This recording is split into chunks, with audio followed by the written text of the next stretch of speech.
Okay, so I guess we can get started. Welcome everybody to our brain map seminars. Today we have Heidi with us from the University of Oxford. Thank you so much, Heidi, for being here with us.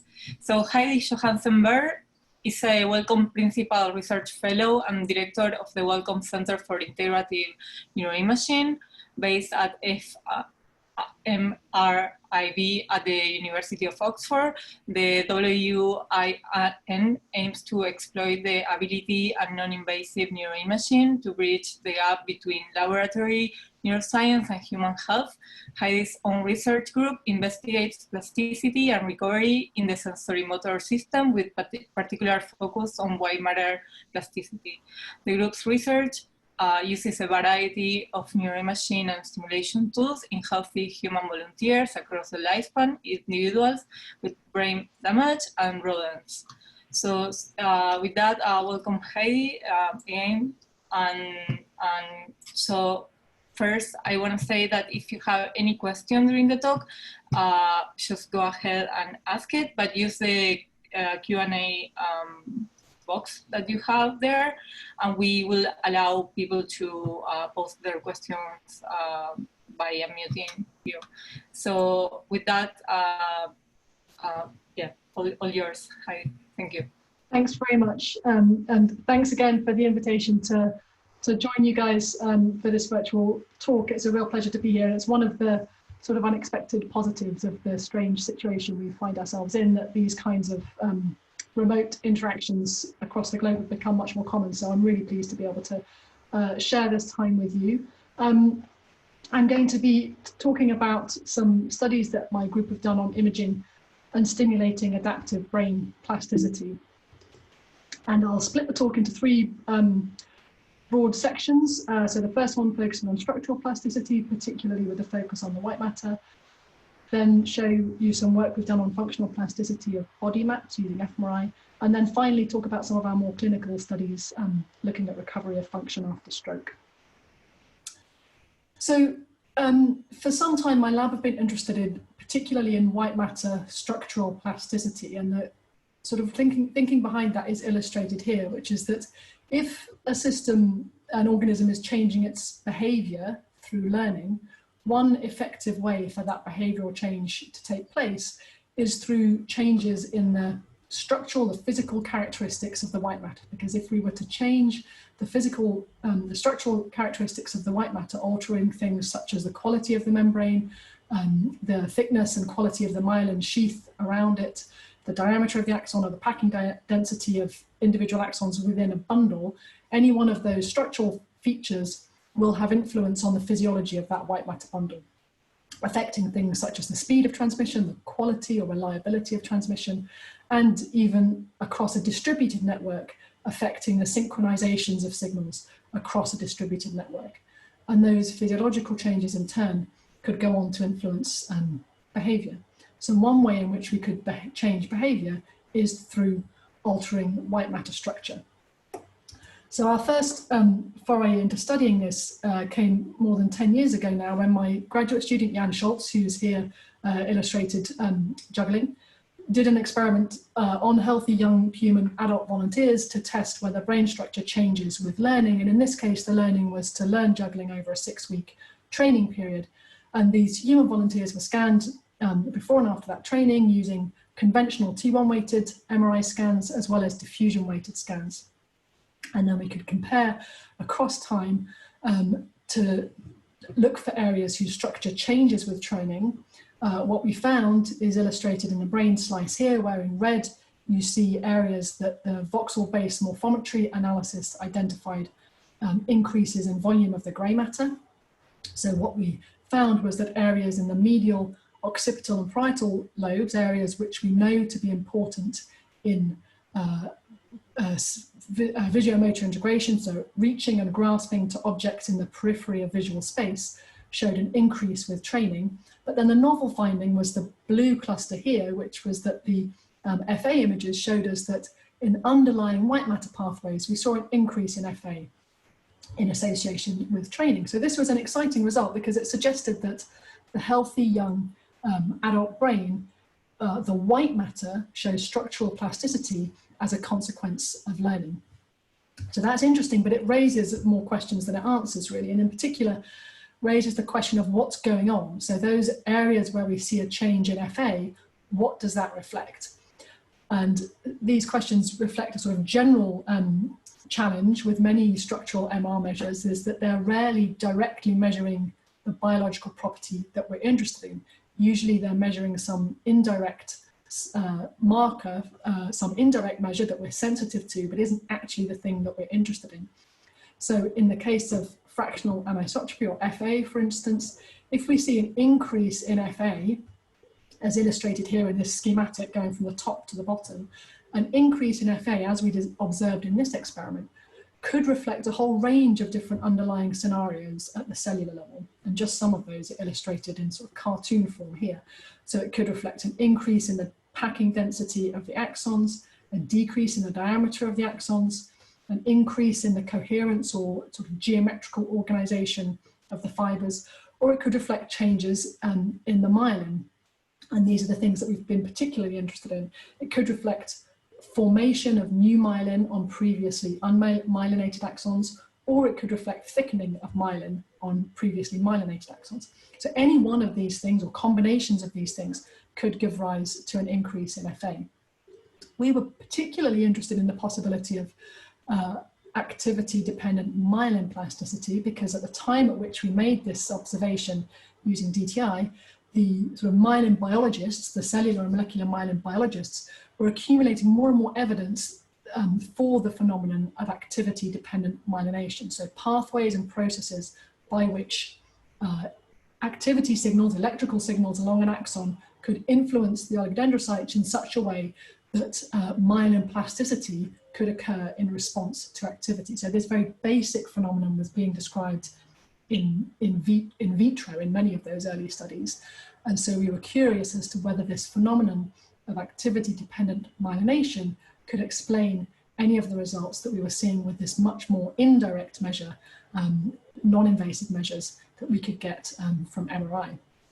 So to address this question more directly, then we had to move away from the human brain. We had to move into more invasive models in animals, and my student at the time, Cassandra Sampaio-Baptista, who has done many of these studies with me, and who I'm proud to say last week took up her first faculty job at the University of Glasgow, where I'm sure she'll do brilliantly, and you should look her up if you're looking for a great new lab to go and work in or study in the future. What Cassandra did very diligently through her PhD was train rats on a motor learning task that you see illustrated in this video here. It's a very well characterized motor skill learning task, upper limb reaching task, where the rat has to reach with a single paw, one paw, through that vertical slit in the cage to retrieve a food pellet. This is a very well studied task. Typically the animal's trained for sort of 9 or 10 days, and you see a nice learning curve over those days of training. It's been very well studied in terms of the functional plasticity that evokes within the motor cortex. We wanted to study for the first time whether it also elicited structural plasticity in the underlying white matter. So to do this, we took post-mortem DTI scans in groups of animals who'd been trained on this task or a control version of the task. And what we found is illustrated here. So this, if you like, is the rat equivalent of the human juggling study, where we compare trained rats to control rats, and we find a cluster in the white matter underlying the forelimb motor cortex, where there's higher FA, as you see here, in the trained animals compared to the control animals. Now, the whole point of doing the experiment in rodents is that we could then follow up in those same animals, in the same brains, and do invasive measurements that wouldn't be possible in humans. Here, immunohistochemistry, staining for myelin basic protein in the same area of white matter, and we could show that in that same area there was indeed significantly more myelin stain in the trained animals compared to the control animals. So this suggested that at least some of the changes that we detect with our non-invasive imaging techniques in response to training could indeed reflect this phenomenon of experience-dependent myelin change. Since this first experiment, some time ago now, we've done a number of different follow-ups to explore this further. Here's one example where we performed in vivo longitudinal scans. So here with the same task, that single pellet reaching task, again in rats in this case, they're scanned, the same animals are scanned before and after the 10 days of training on the task. And here we introduced new imaging measures, so in particular, magnetisation transfer ratio, or MTR, images, which are thought to more closely reflect myelin content compared to a measure such as FA, which is very non-specific. And what we found was a similar kind of pattern, which was again in white matter underlying motor cortex. We see a significant increase from pre to post training. So here we have these within animal measurements in the skilled group compared to the active and passive control groups. We've also begun to explore this for other types of experience beyond the reaching task. So here's an experiment we did in collaboration with colleagues in the Netherlands who had a setup for a texture discrimination task. So this is a task where the animals use their whiskers to discriminate between different textures. And they get better at this over time. And we, as you can see from the behavioural data on the top left there, again, we performed post-mortem DTI scans in this case to compare the animals who'd had this additional somatosensory experience with controls. And we found that a wide area of white matter showed increased FA in the animals with this enriched somatosensory experience. And in this experiment, the objective was to relate that to measurements of gene expression, which our collaborators in the Netherlands performed. So one hemisphere was used for post-mortem DTI scans, and the other hemisphere was processed for gene expression. For example, looking here across 12 candidate genes that were identified a priori to see whether there were any difference between the trained animals in black and control animals in grey. And you can see that we found a significant increase in expression of myelin basic protein in the trained animals. So again, suggesting that at least some of the changes that we're seeing with our imaging might indeed reflect processes relevant to myelination. But all of those imaging and histological measurements are observational. So what they show is that when an animal's experience changes, we can see associated changes in brain structure or gene expression in association with those changes in experience. But they don't tell us whether the changes that we're observing in brain structure and myelination are causally necessary for the learning that we're seeing. So we've been interested to test the causal role for new myelin in motor learning. And in this regard, we were very interested in this paper that came out a few years ago from UCL, from Bill Richardson's lab at UCL, where they characterized a conditional knockout mouse where they, following normal development, they knock out the myelin regulatory factor gene, which impairs the animal's ability to differentiate new oligodendrocytes in adulthood. So you can specifically look at the causal role of new myelin in adulthood, having allowed for normal developmental myelination to take place. And what Bill's original paper showed was the suggestion of a behavioural deficit in the knockouts seen in red there compared to the litamate controls seen in blue, where again this is a different motor learning task in this case. The task that's used here is a complex wheel running task that you can hopefully see in the video there, which again is a very well studied motor task. It's like a regular running wheel, except some of the rungs are removed such that the animal has to learn how to run in this novel way with a sort of uneven gait, so that you can see an improvement in their running speed over a number of nights of experience of this running wheel. And what you see in the behavioural data there from the original experiment is that the knockouts perform less well on this task. We were interested in following up on this, and in particular to really dig down a bit more deeply as to whether this is actually a learning deficit. The differences here between the groups are clear cut, but as a psychologist, you think of learning as a change in behaviour over time, and I'd really want to see if there's a difference in slope between those two lines rather than simply a shift in the running speed. So another PhD student, Multicala, who recently completed his PhD with Cassandra and I, spent an awful lot of time testing lots of different cohorts of these knockout mice, which Bill Richardson generously provided to us, in order to try and dig a bit more closely as to whether this really was a learning deficit.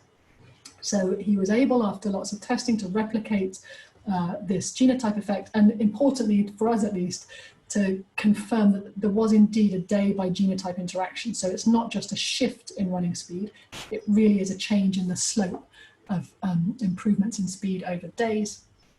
And whereas when he tested these same animals on various sort of standard tests of motor performance, such as the balance beam and the rotor rod, as you see on the bottom there was no evidence of a deficit. So there does seem to be a selective deficit in the animal's ability to improve their running speed with experience over time. So if we interfere with the animal's ability to make new myelin, then they are impaired at their ability to improve their motor performance on this task over time. So to summarize this first part then, and then maybe I'll pause in a second and see if there are any questions. Experience shapes white matter microstructure in the human brain, as we've seen with non-invasive imaging, but relating these gross structural changes to the underlying biology is challenging. And the animal studies that we and others have performed suggest that white matter plasticity may relate in part, at least, to activity-dependent myelination. And this co-occurs with changes in dynamic functional activity. I didn't actually show that data to you today, but that's a little hint there of what might be to come. But yes, experience shapes white matter, and particularly this seems to relate to activity-dependent myelination. So I'm happy to pause and see if there are any questions at that point before I move on to a section focusing on fMRI and body maps.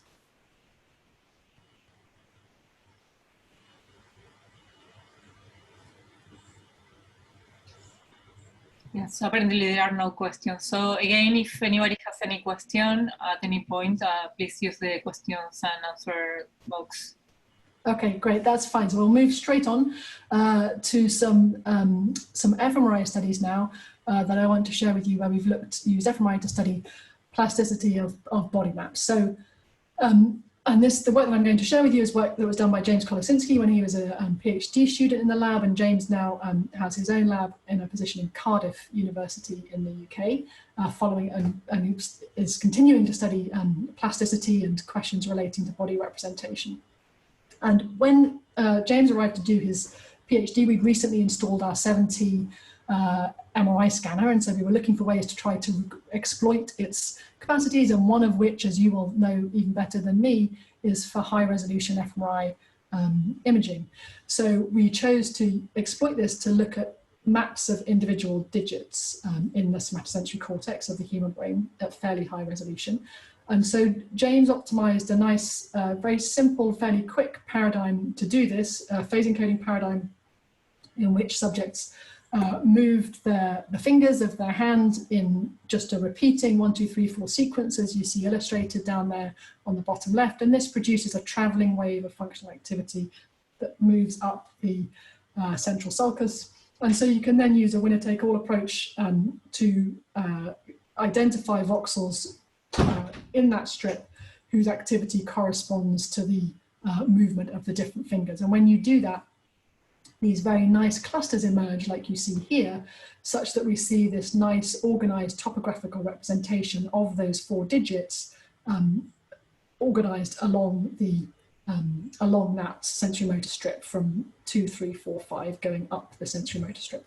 So there's very nice topographical organization, which was very nicely captured across all of the different subjects. If you look at this paper, you can see this for a number of different individuals. There's just 3 individuals illustrated here. And one thing we found is that although that basic topography of 1, 2, 3, 4 moving up the strip is well preserved across subjects, the precise size and shape and patterning of those clusters, unsurprisingly, varies across subjects. But if you scan the same individuals over time, as we did scanning the same people 24 hours and 4 weeks later, there's remarkable consistency over time in the precise patterning of those maps within subject. So each row of this figure here represents data from a single subject scanned on 3 different occasions as you move from left to right. So you can see that very high consistency within subject alongside variability between subjects. And as I mentioned, if you look at the paper, you can see that for more example subjects. So we were interested in this because the stability over time within subject suggested that this was a useful starting point or framework with which to ask the question, under what circumstances can we change these maps? So are these maps plastic? If we change the subject's somatosensory experience, does that alter these cortical maps, given that they appear to be so stable in normal circumstances? So to test this then, James did an experiment in which subjects were brought into the lab for 4 different scans on different occasions, 2 pairs of scans separated by 24 hours. For one 24-hour period, subjects were left to go about their business as usual, that's the control period. And for the other 24-hour period, the index and middle finger of the subjects were glued together. So James managed to source a very convenient surgical glue with which he was able to glue the digits together in a way that was fairly easy to undo the following day. And that was nice because it left the skin surfaces intact, but effectively fused those 2 digits together for 24 hours. And obviously the order is counterbalanced across subjects. So the question is, does that 24-hour period of gluing your fingers together change those cortical maps? Now, those of you who have studied neuroscience, this might be sounding familiar because there are many classic monkey experiments that have been done where monkeys had digits sutured together for months at a time, and then electrophysiological mapping of their somatosensory cortex was done. And based on that classic literature, what we were expecting to see was that if we fused together digits 2 and 3, as in this example, we were expecting that that would draw together the cortical representations of those 2 digits. So in this cartoon, each of these coloured circles represents the cortical map of an individual digit. And what we expected was that if you glue together 2 and 3, you move together cortical maps for digits 2 and 3. That wasn't actually what we found, interestingly. So what we found is illustrated here, where what's quantified in the y-axis is the degree of overlap between those pairs of digit maps, between digit pairs, for our control conditions and our gluing condition, the scan taken immediately after the gluing condition. For the 3 different digit pairs, the color coding is for the 3 different digit pairs. And what you can see is that actually for the digits that have been glued together, which is digits 2 and 3, there's very little change in their overlap between the conditions. What changes is the overlap between the other pairs of digits. And specifically, what we end up seeing is that digits 3 and 4 show less overlap after the gluing manipulation, whereas digits 4 and 5 show more overlap. So what's changing is the other fingers, not so much the fingers that we glued together, but the other fingers. So going back to our schematic, what seems to happen is that after gluing digits 2 and 3 together, digits 4 and 5 move closer, and digits 3 and 4 move further apart. So as I said, this wasn't what we had predicted, so we were intrigued to try to understand more about what this short-term change meant, and in particular to test whether this short-term manipulation gives rise to any behavioural change.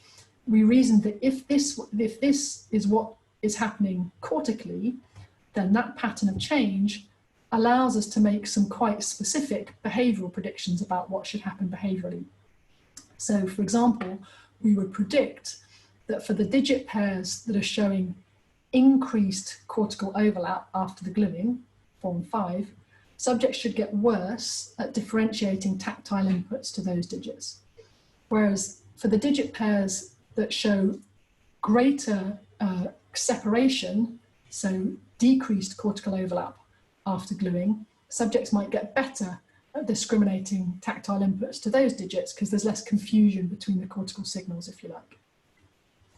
So what James did next was another behavioural experiment in which he specifically tested those predictions. So using the same time points, different subjects, same manipulations, and testing the behavioural predictions using a temporal order judgment task.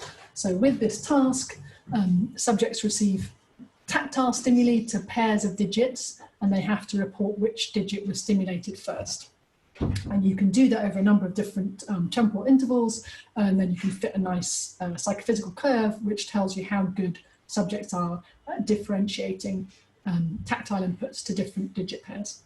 And what we found was that the behavioural change fitted those predictions from the neural change. So just to remind you of what the neural change showed, it showed that the pink digits in this case show less overlap and the blue digit pairs shows more overlap. And what we found behaviorally, so now what you're seeing in the y-axis is data from the temporal order judgment task for those same conditions. And again, it's the blue and the pink digit pairs that are changing, and they're changing in the predicted direction, such that in pink, the digits that showed less overlap on the fMRI also show improved behavioural discrimination, and the digits in blue that show more overlap on the fMRI do indeed show worse discrimination behaviourally. So altogether then what that suggests is that this short-term change in sensory motor experience that we get from gluing evokes rapid remapping of the overlap between cortical digit maps. But interestingly, in other studies that I'm about to tell you about, we find that the basic topography of cortical digit maps is remarkably resilient to altered experience. So although we found here that just a 24-hour manipulation by gluing digits provokes these dynamic changes in cortical maps which have behavioural consequence, that basic topography is remarkably resilient. And these studies that have led us to make this conclusion are studies of the effects of upper limb amputation on the brain. And these are studies that were led by Tamar Makin. So Tamar did a postdoctoral fellowship in my lab a few years ago and is now a professor at UCL running her own lab there. And Tamar brought this interesting focus on amputees to my lab. So we hadn't previously done any work on amputees. We were interested in brain plasticity and how experience changes the brain. And so it's very interesting to have Tamar join with this focus on this particular interesting population of people who lose a limb and what effect that loss of a limb has on their brain, both structurally and functionally. A very influential and prevailing model of what happens in the brain post-limb amputation focuses very much on the sensory deprivation aspect of it. So this is quite a blurry representation, but hopefully you recognize Penfield's homunculus there in the sensory motor strip. The sort of common way of thinking about amputation is that when we remove the inputs from a limb, in this case the arm, the lower arm, what happens is that adjacent body part representations invade that freed up real estate. So you remove one input and neighbouring inputs invade the freed up space. So there's evidence to support this idea, and it's a very interesting idea, but it sort of neglects other things that happen in response to limb amputation.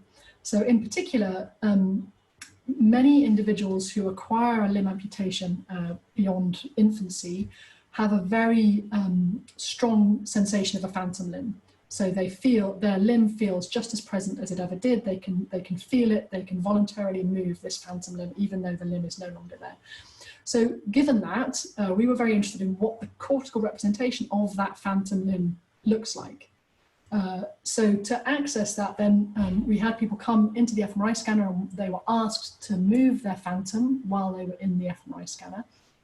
And this is something that they're voluntarily able to do. And what we found was that there's no difference quantitatively or qualitatively between the activation that you see to a two-handed person, like myself, moving their non-dominant hand, compared to an amputee moving their phantom hand. So here you can see on the inflated cortical surfaces the map of activation for this movement for two-handed individuals and for amputees moving their phantom hand. Here you can see a quantification of that, so using a non-biased ROI, the degree of activity in the amputees, in the two-handed controls, and this is an interesting group of so-called one-handed controls. So this is what's sometimes called congenital amputees, so people who are born with only one limb, and these individuals typically don't experience a phantom limb. You can ask them to move their missing limb, and when they do, you see a very different pattern of activity. So this movement in the amputees is very different from imagining to move the limb. They're sending those motor commands to the limb, and it's not distinguishable from somebody with an intact hand. So there's a preserved representation of the phantom hand functionally in the deprived sensory motor cortex in amputees. In this paper, we show how that's related to phantom pain. I don't have time to talk to you about that now, but if you're interested in how this relates to pain, please do look at tomorrow's paper. What I want to concentrate here on another follow-up question that we had, which is, so this representation is preserved, but how organized is it? In particular, does it show the type of intricate digit, individual digit topography that we could see in the experiment that I showed you previously? So to study this, Sunny Kickert, who was a PhD student at the time with Tamara and I, who is now working in Zurich, did a study again with our 7 Tesla scanner, in which she derived these individual digit maps, so similar to the ones that I showed you previously using this phase encoding paradigm. In this particular experiment, we have subjects move all 5 digits, so you've got 5 colors now for the 5 fingers.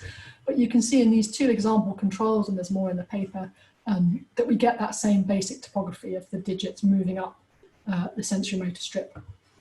What Sunny was able to do was find 2 individuals with acquired limb amputation who were safe to go in the 7 Tesla scanner, which in itself is quite challenging because many of these people have had accidents and surgeries that underlie their limb amputation. We found 2 individuals who had very vivid phantom sensations, who were able to voluntarily move the individual digits of their phantom limb, and who were also able to go in the 7T scanner. And what we found was that the digit maps in those individuals were just as structured as those in the control subjects. So here you can see for an above elbow amputee on the left and for a below elbow amputee on the right, that same topography of the digits 1 to 5 in this case and 1 to 4 in this case, moving up the sensory motor strip. In the paper, we have various ways of quantifying the organization and the topography of those maps, and show quantitatively that the maps in the amputees are just as organized as the maps in the control subjects.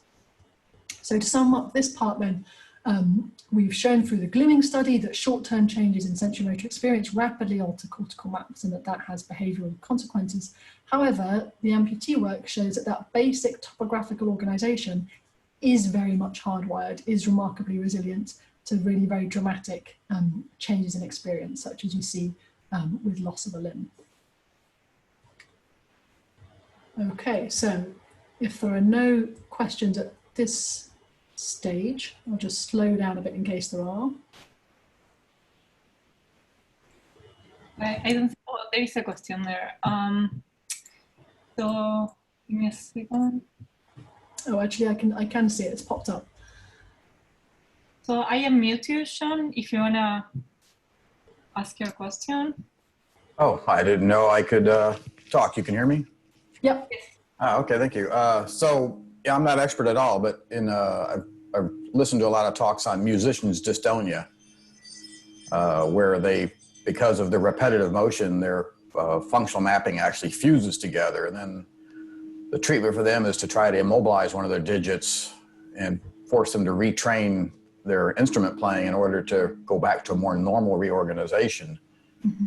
But I thought that took weeks and months to do, and I'm just surprised that you're looking for cortical reorganization as fast as 24 hours in a glued finger. Do you have a connection with the musician's dystonia or related? Yeah, it's a really good question, and obviously in that experiment that I showed you, we looked again 24 hours later, saw those shifts. We didn't look again 24 hours later or 48 hours later. My expectation is that those shifts, so the gluing had been there for 24 hours, and then we were scanning them immediately after the glue was removed. I imagine that those shifts in cortical maps would be very quickly sort of diluted and obliterated as the person goes about their normal business after the experiment. So so I do think you're able to evoke changes very quickly, and I think the sort of cellular experiments support that you can get synaptic reweighting in minutes, which persists for minutes to hours. But I think that to get long-lasting changes, such as you would need in a clinical context like that, then indeed you would need much longer manipulations. And interestingly, I mentioned the classic monkey experiments, which show a sort of different pattern of results to the ones that we found with the short-term changes. And I think, again, that shows, I think the most plausible reason for those differences is the different time scale. So in the monkey experiments, they tended to suture digits together for months. And what they find is that leads to a sort of fusion of those two, the glued digits show a cortical fusion as the animal uses their hands differently for many, many months. Whereas I think what we see with this very short-term manipulation is that the participants almost don't bother learning new things with that new fused effector, but rather they change the way they use the other unglued fingers. And that's why we see all of the, everything changing for the unglued fingers rather than for the glued fingers. So yeah, I think your general point that these short-term changes might not have a lot of long-term consequence, I completely agree with you. I think that, you know, if we were able to look a few hours later, they would probably have disappeared. Thank you. So we have a question from Leo. It's from the first part. So Leo, if you want to go ahead and unmute yourself. Sure, thank you. You can hear me okay now? Yep. So in the first section of the talk, we're talking about structural plasticity, and it seemed like increases in myelin are related to learning. I guess I'm quite wondering if decreases in myelination would also be related to forgetting.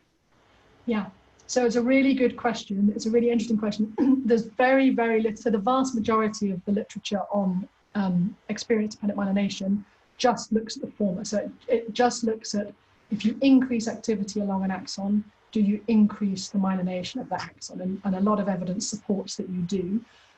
There is far less evidence on the opposite. So under what circumstances can you adaptively decrease myelination of an axon?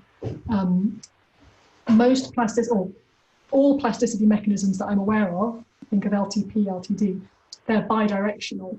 So it kind of makes sense that if you've got a plasticity mechanism that allows you to increase things, you also need one that allows you to decrease things, otherwise our skull will explode.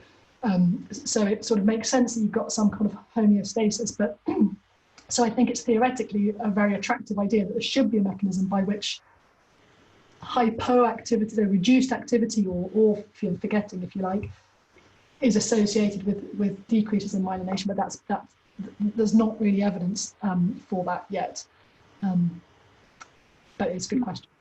Interesting, thank you. And then a second sort of follow-up question. Mm-hmm. We talk about FA not being directly reflective of myelination. Does radial diffusivity, is that more closely related to myelination?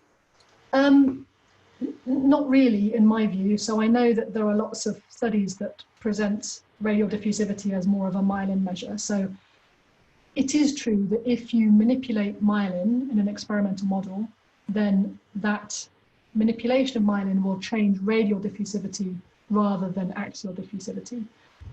However, that doesn't mean that whenever you measure a change in radial diffusivity, it's reflecting a change in myelination. There are still other things that will, we know that there are other things that reflect, that will influence radial diffusivity, you know, the presence or absence of the membrane, the number of membranes, how close the membranes are to each other.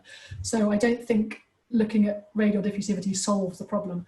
I think that reporting radial and axial diffusivity along with FA is helpful because it adds to the overall picture. It does add information, and it can help to slightly slightly narrow down your possible interpretations, but it does not get around the fact that you're not measuring the biology, you're measuring the resistance to diffusion in different directions in space, which will be related to lots of different things, of which myelin is only one of them.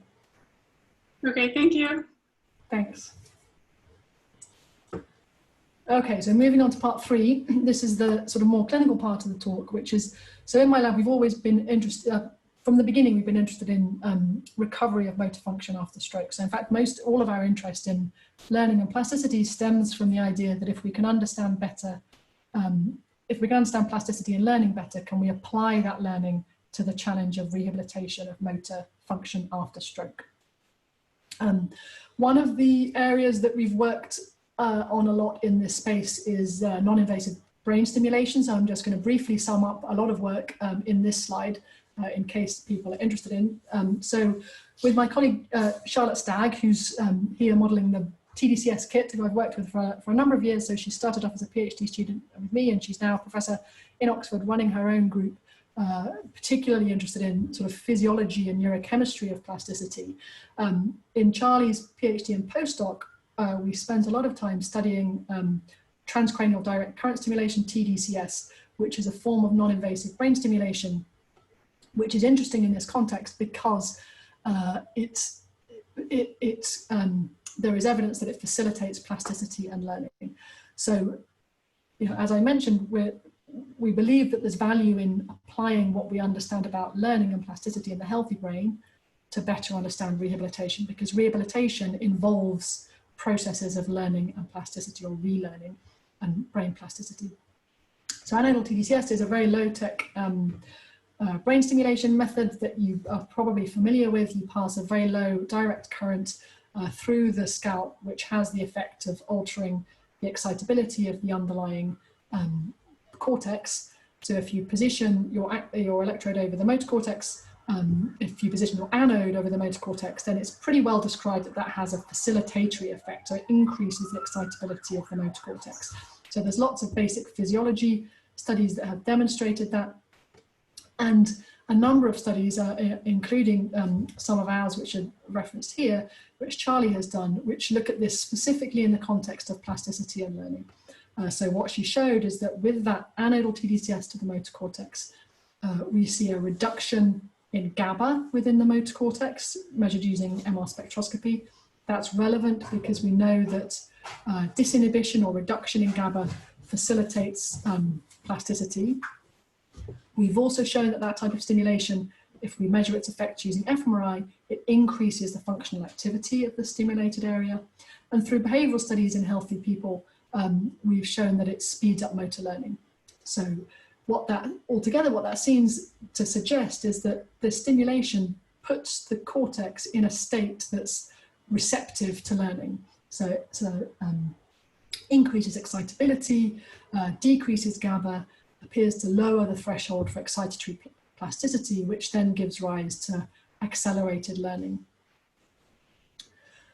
So for this and many other reasons, there's been a lot of interest in the use of this method in the context of stroke recovery, and the first sort of proof of principle study to spark interest in this area is from Leo Cohen's group at NIH, who showed in this sort of small group of stroke patients that you see here, that in all of these patients, their movement time measured on a particular test was faster when they were assessed with the stimulation on compared to not. So it seemed to have some sort of facilitatory effect on their movement. It speeded up and improved their movement. With Charlie, we tested this effect in stroke patients in the fMRI scanner. And what we found was that if we compare the movement-related brain activity during this real stimulation compared to sham, we can see that the stimulation does indeed increase the functional activity of the targeted area. So the motor cortex on the stroke side that we're targeting is more active when this real stimulation is being received compared to sham. And moreover, that the degree of that increase in activity correlates with behavioural gains. So the more the brain stimulation is increasing the functional recruitment of the stroke-affected sensory motor cortex, the greater the behavioural improvements. So with all of this evidence in mind, then we took this into a double-blind randomised controlled trial in chronic stroke patients, where we gave repeated sessions over time. So obviously the million-dollar question from a clinical perspective is, do these online changes or brief offline changes give rise to any long-lasting benefit over time? So in this study, individuals came in for 2 weeks of daily upper limb motor training that was received with either real or sham TDCS in a double-blinded session. This is one of our clinical scores, the action research arm test, the change from baseline. What you can see is that for the real stimulation group in green compared to the sham stimulation group in blue, we see bigger and longer lasting improvements in that clinical score over time. So performing the rehabilitative training while having your brain stimulated in this way that we believe boosts plasticity gives rise to bigger changes to bigger clinical improvements. And FMRI in those same individuals pre and post the training suggested that we saw greater increases in functional recruitment of the stroke affected hemisphere in the patients receiving the real TDCF compared to the sham. So all of this suggests then is that non-invasive brain stimulation is a way in which we can prime the cortex for plasticity, which might then boost the usual effects of motor training on the brain and motor function. More recently, we've been interested in testing whether we can tap into the brain's intrinsic capacity for activity modulation through the use of neurofeedback. So you've probably come across the idea of neurofeedback. That's just illustrated here in this schematic. So in the case of fMRI neurofeedback, you would have somebody lying in the fMRI scanner viewing a visual display, and they're instructed to try to control the visual display in a particular way, which corresponds to controlling their brain activity in a particular way, because the visual display is representing some aspect of their brain activity. So we're reading out their brain activity, analyzing it in close to real time, and then feeding back some visual representation of that activity that the subject is asked to control. So the work that I'm going to show you now was initially led by Cassandra and Heather Yedley, another postdoc who's now at a faculty position in Canada. And what they did with a student, Yunying Huang, was first of all just do some proof of principle studies to test can people use this type of fMRI neurofeedback to increase the laterality of their movement-related brain activity. So there's this idea that in individuals after stroke, we tend to see a less lateralized pattern of brain activity. So both hemispheres tend to be active, such that the stroke-affected hemisphere contralateral to the moving hand is underactive, and the non-stroke hemisphere is overactive. So there's therefore a drive to try to shift that activity towards a more lateralized pattern. So increasing the activity of the contralateral hemisphere, which is the stroke-affected hemisphere, and decreasing the activity of the ipsilateral hemisphere. And we wanted to see whether people could use neurofeedback to shift the laterality of their movement-related activity. And so in this experiment, individuals are shown two vertical bars on a visual display where the height of the bar represents the amount of activity in contralateral motor cortex in red in this example, and ipsilateral motor cortex in blue. And they're told to try and increase the height of the red bar and decrease the height of the blue bar. What we found is that both healthy older adults, shown on the left there, and chronic stroke patients are indeed able to use that feedback to push their brain activity towards a more lateralized pattern. As you can see, the real neurofeedback group have a more lateralized pattern of activity than the sham neurofeedback group in both cases. So this is encouraging, but one big caveat is that this is just while the neurofeedback is there on the screen. Once you take the feedback away, people bounce back to their previous pattern of activity. So bear that in mind because it's relevant later. But this shows the proof of principle that when the neurofeedback is present, people can use that feedback to make their brain activity more lateralized. Okay. So, wait, a question from Bastian. Yes, second. Hey, Bastian, you wanna go ahead and ask your question? Yeah, can you hear me? Yeah. This was about the first part of the talk, so I think you can keep going. Maybe I can ask it at the end. Okay, sure. Okay, I'll ask again. Thank you. Okay, so we've shown then that people can use the feedback to make their activity more lateralized. We then went on to do an experiment to see if we could, with different types of activity, drive different types of feedback, drive activity in different directions. So in this experiment, we're contrasting different neurofeedback conditions within subject. So shown here, where we're contrasting a dissociation condition, shown here on the right, which is equivalent to the one that I just showed you in the stroke patients, where people are showed to increase the red bar and decrease the blue bar, which corresponds to increasing the contralateral activity and decreasing the ipsilateral activity. Whereas an association condition shown here, subjects are instructed to increase the size of both bars. And so we want to ask the question, can they use these opposing instructions to give bidirectional effects of the neurofeedback? So in other words, what's differing between these two conditions is that in the association condition, they're trying to drive the ipsilateral hemisphere up, whereas in the dissociation condition, they're trying to drive the ipsilateral hemisphere down.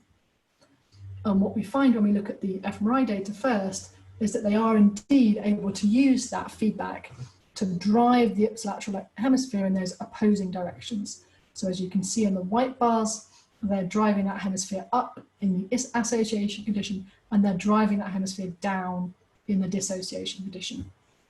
Whereas for the contralateral hemisphere, which is being driven up in both cases, there's no difference between those conditions. So we then ask the question, does that bidirectional modulation of activity alter the structure of the white matter in any way? So we've acquired DTI scans before the neurofeedback condition on the first day, and then again 24 hours later. So we're acquiring DTI before and after each neurofeedback condition. And what we find when contrasting those two conditions for a real group compared to a sham group is that there is this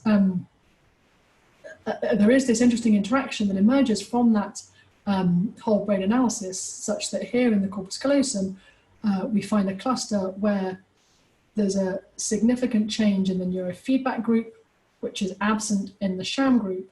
And the nature of that change is that the association condition are showing an increase in FA in that area, whereas the dissociation condition are showing a decrease in FA in that area, whereas there's no change in the sham condition. And if we seed that cluster for tractography to explore which areas that cluster is connecting to structurally, you can see that it's connecting here bilaterally to sensory areas of the posterior parietal cortex. So that suggests that this bidirectional change in corpus callosum anisotropy can be detected 24 hours after this bidirectional activity modulation. So getting back to the sort of clinical rationale for having started to explore neurofeedback in the first place, as I mentioned earlier, we had these intriguing sort of proof of principle findings in healthy older adults and in stroke patients, which suggested that when the neurofeedback signal is present, participants can indeed use that to drive their activity towards a more lateralized pattern. However, in both of those experiments, we found that once we took the neurofeedback away, the subject's activity returned to baseline value. So it didn't give us any long-lasting effects, any long-lasting changes in laterality, which is obviously what you would need for these things to have any sort of clinical benefit. So what we've done over the last couple of years, and this is a team effort from all of the individuals that you see here, is we've been performing a repeated session study in chronic stroke patients where people are randomized to receive either real or sham neurofeedback. This is chronic stroke patients randomized to receive either real or sham neurofeedback over a number of different days of training. So across a week, they have 3 different days of neurofeedback training. So we wanted to see whether we could elicit any cumulative effects of neurofeedback through repeated sessions, and whether that would give rise to any longer lasting effects compared to what we can see, which are just these short-term changes or in online changes even from a single session of neurofeedback. So they had these multiple fMRI neurofeedback sessions, as well as imaging before and after the neurofeedback. They had a number of different behavioural tests. They had EEG that I'm not going to talk about here, and then they came back for a 1-month clinical behavioural only follow-up. Unfortunately, this study was interrupted by lockdown, so we weren't able to acquire the final few participants that we had planned. Obviously, this is quite a long commitment for a given individual, so we unfortunately lost our last 6 or 7 patients. So what the students have done is performed a preliminary analysis on the 24 subjects that we have completed data collection in. And I'm just going to show you those preliminary results now. So if we look at the results from the fMRI during the neurofeedback itself, we find, as in the other studies, that chronic stroke patients are indeed able to use the feedback to shift their activity into a more lateralized pattern. So these graphs are more complicated because we have 3 different days of neurofeedback training, and within each day there are 3 different blocks of neurofeedback. So what you can see for the real group is that on each of those days, the real group are showing an increase in laterality over those blocks of neurofeedback training, whereas in the sham there's no consistent pattern. Importantly though, what you can also see is that there's really no evidence for a cumulative effect over those days. So they're just back to the baseline at the beginning of each day, and they get to roughly the same point on each day. So they do show an increase in laterality while the neurofeedback is present, but there's no evidence that accumulates over days. So that's when we compare those 3 days of neurofeedback training itself. Also, if we look at the fMRI of that same task acquired before and after neurofeedback, there's no evidence for a sort of transfer of that neurofeedback effect to tasks performed without the neurofeedback present. Also, unfortunately, there's no evidence for any sort of clinical benefit or change in association with the neurofeedback. Interestingly, though, we do have a suggestion of microstructural changes. So, as you will hopefully just remember, the healthy control subject study that I just showed you before this suggested that we saw a microstructural change in FA in association with bidirectional modulation of activity. Here again, we've acquired DTI before and after the neurofeedback, and when we interrogate those FA maps to look for changes in FA asymmetry, so here we're purely looking at FA asymmetry in the corticospinal tracts, and what we find is a between group difference in that, such that the group that have received the real neurofeedback their FA between those corticospinal tracts is becoming more symmetrical over time compared to the sham control group. So this is an FA asymmetry, so it's a different score. If we unpack what underlies that, so we look at those, the FA change separately for the affected hemisphere on the top and for the unaffected hemisphere on the bottom, you can see that that's being driven by an increase in FA for the affected corticospinal tract in the real neurofeedback group. So this is intriguing. It suggests that despite the absence of any apparent transfer effects on the fMRI or any measurable clinical benefit, there does appear to be this significant change in FA such that the group receiving the real neurofeedback, who are able to increase their laterality while the feedback is present, are showing an increase in FA in the affected corticospinal tract. So summarizing this last part then, there's from the brain stimulation studies, there's evidence for beneficial effects of TDCS as an adjunct to rehabilitative training. And then the neurofeedback studies that I've just shown you suggest that fMRI neurofeedback can shift movement-related activity towards a more lateralized pattern. But unfortunately, there's no evidence that this persists after feedback is removed or that it results in clinical gains, despite this intriguing evidence for microstructural changes.